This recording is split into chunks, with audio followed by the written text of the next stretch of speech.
Yes news కి స్వాగతం. కడపలో ప్రభుత్వ పాఠశాల హెడ్ మాస్టర్ ఆత్మహత్యాయత్నం. పని ఒత్తిడి, ఇతర సమస్యలే కారణమని సమాచారం. తిరుమల లడ్డూ కల్తీ విషయంలో వైఎస్ఆర్ కాంగ్రెస్ పార్టీ అసత్య ప్రచారం మానుకోవాలి. Janasena party coordinator Sunkara Srinivas. పరామర్శకు వందల వాహనాలు ఎందుకు? వైఎస్ జగన్ తీరుపై పొలిట్ బ్యూరో సభ్యుడు శ్రీనివాసులరెడ్డి ఆగ్రహం. పవిత్ర లూర్దు మాత మార్గదర్శకమే క్రైస్తవులకు ముక్తి మార్గమని, ప్రపంచంలో ఆమె జగజ్జననిగా వెలుగొందుతుందని లక్కిరెడ్డిపల్లె విచారణ గురువు విజయమోహన్ రెడ్డి అన్నారు. లూర్దు మాత మహోత్సవాల్లో భాగంగా గురువారం 4వ రోజు పాత చర్చ్ ఆవరణలో ఫాదర్ విజయమోహన్ రెడ్డి దివ్య బలి పూజ చేసి ప్రసంగించారు. యేసుక్రీస్తు నందు విశ్వాసం ఉంచిన వారు నాశనం చెందక నిత్య జీవం పొందుతారని చెప్పారు. మరియమాత కరుణామూర్తి అని అన్నారు. ఈ లోకానికి రక్షణ తేవడానికి ఆ దేవాది దేవుడు యేసుక్రీస్తు భూమి నుంచి దివికి వచ్చారని తెలిపారు. అనంతరం ముద్దనూరు విచారణ గురువు ఎస్ మర్రెడ్డి ఆధ్యాత్మిక ప్రసంగం చేశారు. ప్రతి క్రైస్తవుడు క్రీస్తు మార్గ జీవితాన్ని అలవర్చుకోవాలని చెప్పారు. మరియమాత బిడ్డలైన మనం సమాజానికి మార్గదర్శకంగా ఉండాలని ఉపదేశించారు. ప్రతి ఒక్కరూ సోదర ప్రేమ కలిగి జీవించాలని చెప్పారు. మనకు ఎల్లప్పుడూ మేరీ మాత సహాయకారిగా ఉంటుందని చెప్పారు. తిరునాళ్ళ ఉత్సవాల్లో భాగంగా నవదిన జపమాల కార్యక్రమం నిర్వహించారు.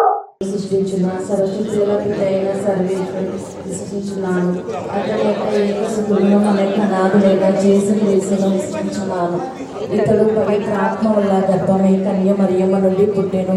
పోన్స్కి అధికారములకు లోనై పాటుబడి శివ మీద కొట్టబడి మరణం పొంది సమాధిలో ఉంచబడెను. పాతాళమునకు దిగి 3వ నాడు చనిపోయిన వారిని లేచెను.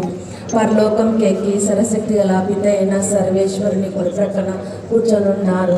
అక్కడి నుండి జీవించు వాళ్ళకును చనిపోయిన వాళ్ళకును తీర్పు చేయటకొచ్చును. పవిత్ర ఆత్మను విశ్వసించున్నాను.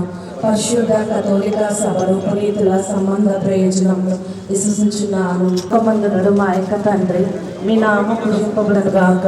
ప్రార్థించండి. ఆమె దేవుడు ప్రసాదము చేత నిండిన మరియమ్మ వందనము.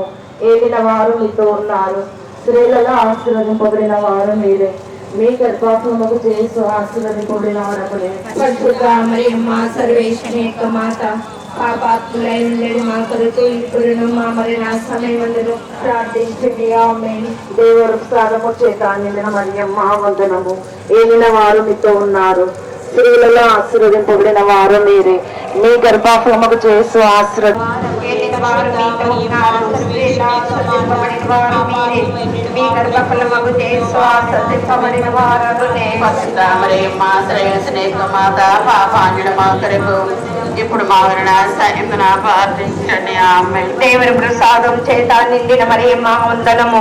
ఏలిన వారు మీతో ఉన్నారు. స్త్రీలో ఆశీర్వదింపబడిన వారు మీరే. మీ గర్భఫలముకు చేసు ఆశీర్వదింపబడిన వారు మరియమ్మ సర్వేశ్వరుని యొక్క మాత, పాపాత్ములైన మా కొరకు దేవుని ప్రసాదం చేత పూజ గౌరవాలు జిల్లి అంటోని, జిల్లి జ్యోతి కుటుంబ సభ్యులు.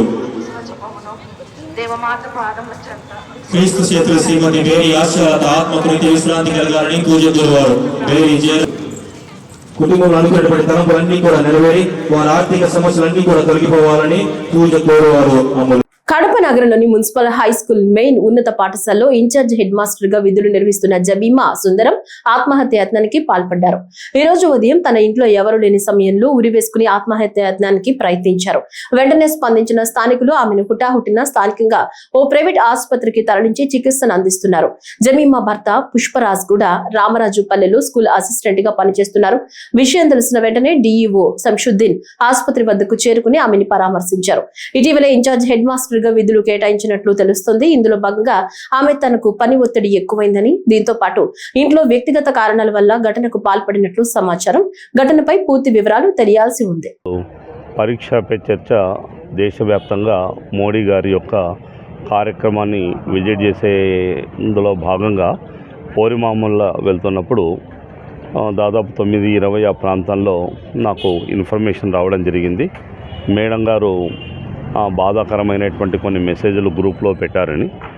దాని తర్వాత మళ్ళీ కొద్దిసేపటికి మేడం గారు ఆత్మహత్యా ప్రయత్నం చేశారనేటువంటిది ఒకటి. దాని తర్వాత ఆన్ ద వేలో వచ్చేటప్పుడు రకరకాలైనటువంటిది, కొంత హాస్పిటల్ తీసుకొని వచ్చిన తర్వాత కొంత మెరుగ్గా ఉంది అన్నటువంటిది. నేను వాటన్నిటినీ కూడా ముగించుకొని వెంటనే హాస్పిటల్కి వచ్చి డాక్టర్తో మాట్లాడితే పల్స్ అండ్ హార్ట్ బీట్ అనేటువంటిది మెరుగ్గా ఉందని చెప్పారు. ఆమె పెట్టినటువంటి వాయిస్ మెసేజ్లను ఆధారంగా చేసుకొని అనాలిసిస్ చేస్తే, అంటే ఆమె దాదాపు 10 రకాలైనటువంటి వాయిస్ మెసేజ్లు పెట్టారు. ఆ 10 రకాల వాయిస్ మెసేజ్ల ఆధారంగా మనం చూసినప్పుడు, 1 ఒత్తిడి కావచ్చు, 2 సహకారం కావచ్చు, లేదా ఇంటి కారణాలు కావచ్చు, వ్యక్తిగత కారణాలు కావచ్చు. వీటి ఆధారంగా ఆమె ఒత్తిడిని తట్టుకోలేకపోవడం అనేటువంటిది జరిగింది అన్నటువంటిది తెలుస్తుంది.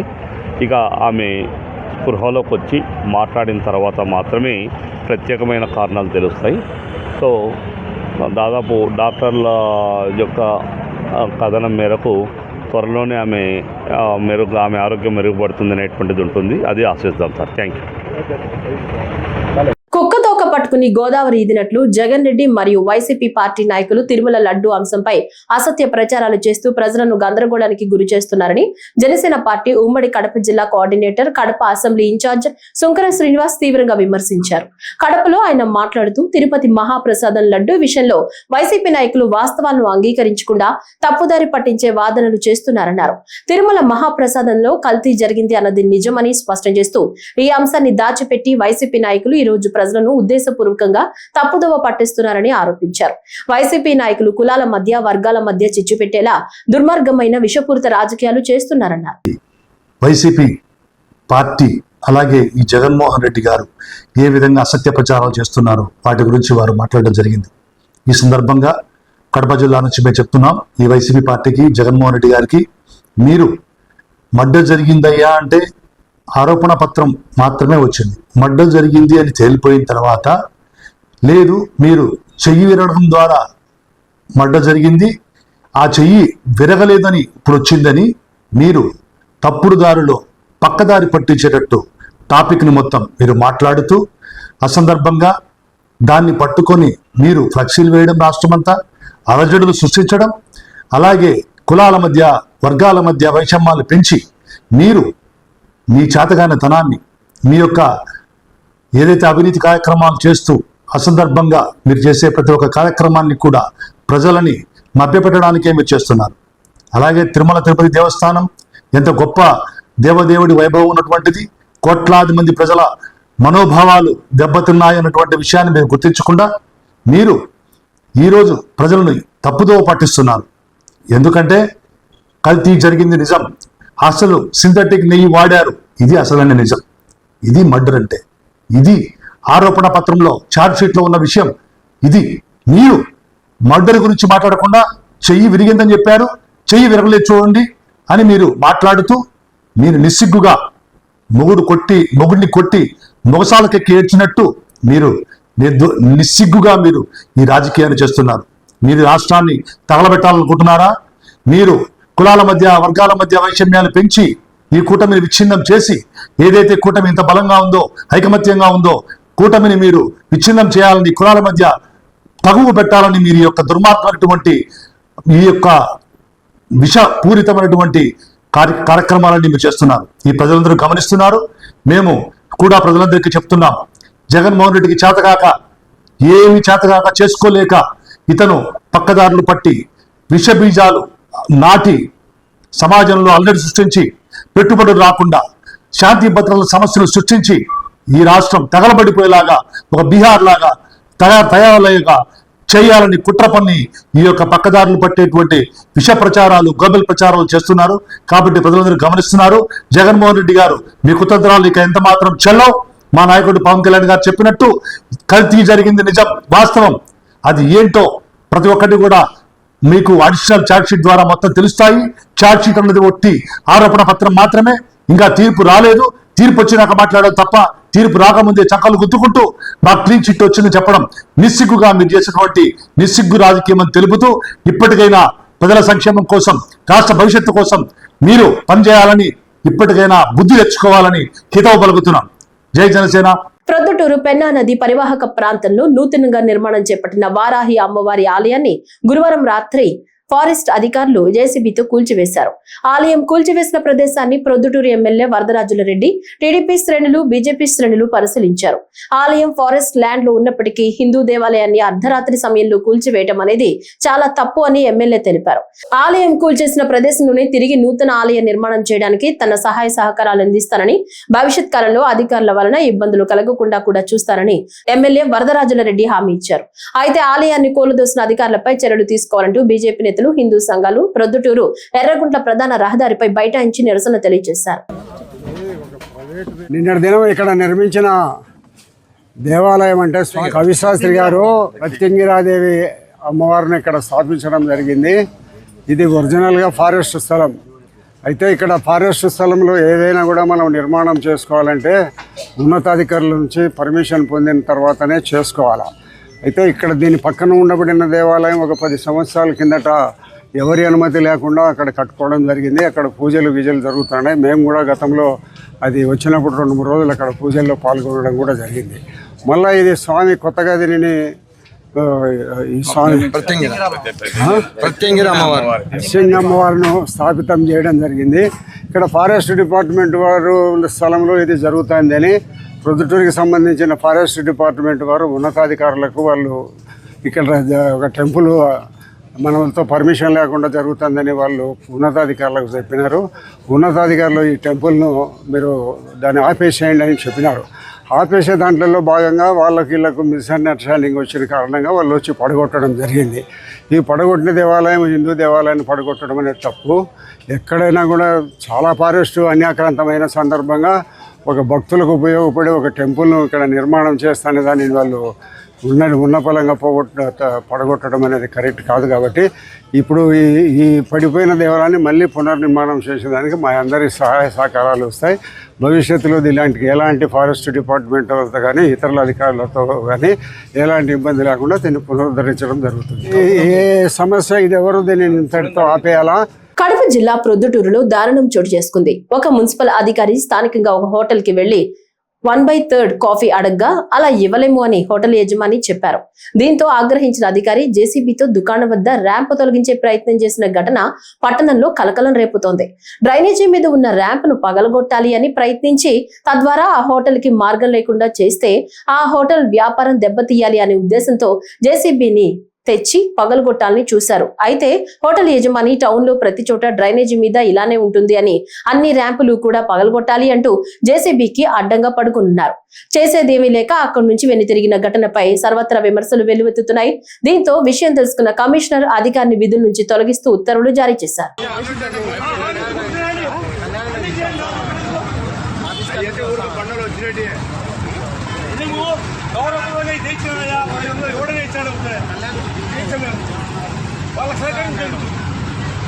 to follow.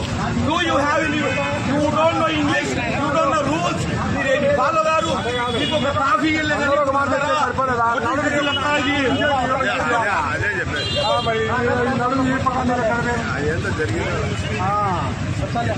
కడప జిల్లాలో రాజకీయ వేడి మరింత పెరిగింది. టీడీపీ పొలిట్ బ్యూరో సభ్యులు రెడ్డప్ప గారి శ్రీనివాసులు రెడ్డి వైసీపీ నాయకులపై ఘాటు వ్యాఖ్యలు చేశారు. మాజీ మంత్రి అంబటి రాంబాబు వ్యాఖ్యలు రెచ్చగొట్టేలా ఉన్నాయని, తనపై దాడి జరిగేలా అనుచితంగా మాట్లాడారని ఆరోపించారు. వైసీపీ అధినేత జగన్ పరామర్శకు వెళ్లే సమయంలో 500 వాహనాలు, భారీ మార్బలం ఏం అవసరమని ప్రశ్నించారు. మళ్లీ అధికారంలోకి వస్తే అందరి కథ చెబుతానంటూ బెదిరింపులకు దిగుతున్నారని విమర్శించారు. చెలో పోతిరెడ్డిపాడు కాదు, చెలో రాయలసీమ అంటూ ప్రాజెక్టుల వద్దకు వెళ్లి వాస్తవాలు తెలుసుకోవాలని సవాల్ విసిరారు. అధికారంలో ఉన్నప్పుడు పూర్తి చేయలేకపోయిన పనులపై సమాధానం చెప్పాలని డిమాండ్ చేశారు. గ్రీన్ ట్రిబ్యునల్ నోటీసులు 4 ఏళ్లుగా ఎందుకు తొలగించలేకపోయారో వివరించాలని కోరారు. 5 ఏళ్లలో ఇచ్చిన జీవోలకు అనుగుణంగా పనులు ఎందుకు జరగలేదని ప్రశ్నించిన ఆయన వైసీపీ హయాంలో చేపట్టిన సాగునీటి ప్రాజెక్టులు చేసిన ఖర్చులపై చర్చకు సిద్ధమని సవాల్ విసిరారు. రెచ్చగొట్టబడ్డాయని చెప్పి స్పష్టంగా చెప్పగలుగుతాం. ఆయన ఉద్దేశపూర్వకంగానే రెచ్చగొట్టి తన మీద దాడి చేయించుకొని ప్రభుత్వాన్ని దుష్ప్రచారం చేసి ప్రభుత్వం మీద దుమ్మెత్తిపోసే ప్రయత్నం చేశారు. ఎన్ని ప్రజలు గమనిస్తూ ఉండాలి వైఎస్ఆర్ కాంగ్రెస్ పార్టీ ఏ విధంగా ప్రవర్తిస్తూ ఉంది. జగన్మోహన్ రెడ్డి గారి పర్యటనలు చూస్తున్నాం. పరామర్శకు పోయేటప్పుడు 500 కార్లు, మందులు మొబిలైజ్ చేసుకొని పోవాల్సిన అవసరం లేదు. ప్రశాంతంగా పోయి నీ బాధ్యతలు నువ్వు పరామర్శించిరా.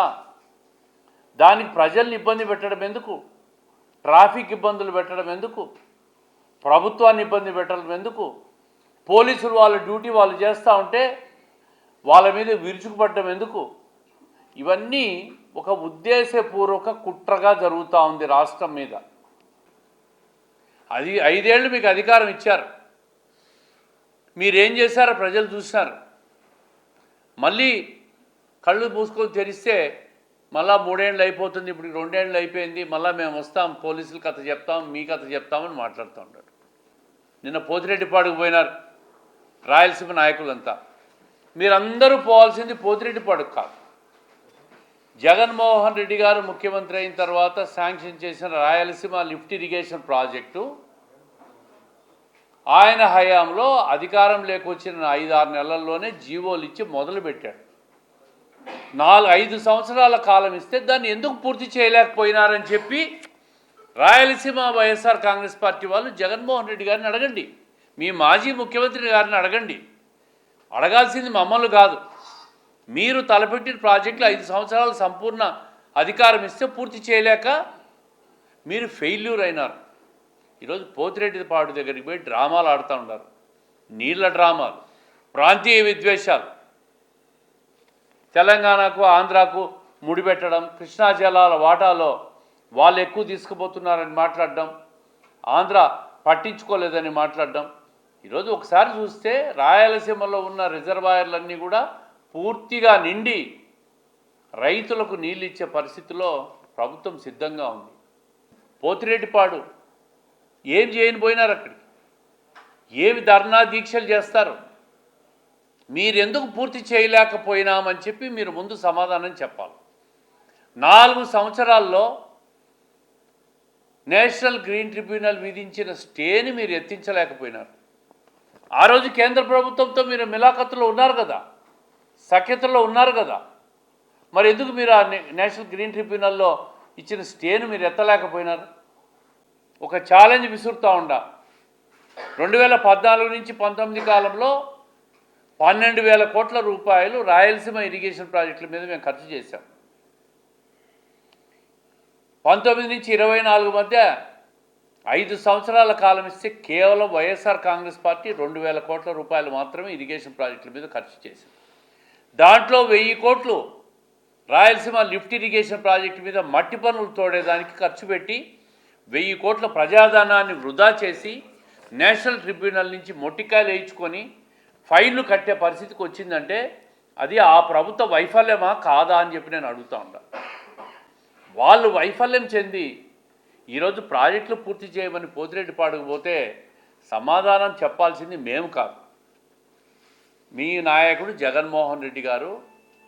ఆయన ఫెయిల్యూర్ను మీరు ప్రశ్నించండి, ఆయన ఇంటి ముందు పోయి దీక్షలు చేయండి, మా ఇంటి ముందు మా పోతిరెడ్డిపాడులో కాదు. కడప నగరంలో 100 కోట్ల విలువైన ప్రభుత్వ సంస్థలైన వైఎస్ఆర్ ఆడిటోరియం, నేకనామ్ ఖాన్ కళాక్షేత్రం, డాక్టర్ బిఆర్ అంబేద్కర్ భవన్, పాత మున్సిపల్ కార్యాలయం స్థలాన్ని పీపీపీ పేరుతో ప్రైవేట్ వ్యక్తులకు అమ్మకానికి పెట్టడం దారుణమని సిపిఐ జిల్లా కార్యదర్శి చంద్ర ఆరోపించారు. కడప నగరపాలక సంస్థ పాలకవర్గం కమిషనర్ తక్షణం ఉపసంహరించుకోకపోతే ప్రజా ఉద్యమం తప్పదని వారు హెచ్చరించారు. ఈ మేరకు వారు స్థానిక నేకనామ్ ఖాన్ కళాక్షేత్రంను సిపిఐ జిల్లా కార్యదర్శి గాలి చంద్ర, సిపిఎం నగర కార్యదర్శి రామ్మోహన్ రెడ్డి సందర్శించారు. ఈ సందర్భంగా వారు మాట్లాడుతూ ఈ నెల 10వ తేదీన జరగనున్న నగరపాలక సంస్థ సర్వసభ్య సమావేశంలో 13వ అంశంగా కడప నగరపాలక సంస్థకు చెందిన ముఖ్యమైన 4 ఆస్తులు వైఎస్ఆర్ ఆడిటోరియం, నేకనామ్ ఖాన్ కళాక్షేత్రం, డాక్టర్ బిఆర్ అంబేద్కర్ భవన్, పాత మున్సిపల్ కార్యాలయం ఆస్తులు నగరంలోని ప్రధాన ప్రదేశాల్లో ఉన్నవి.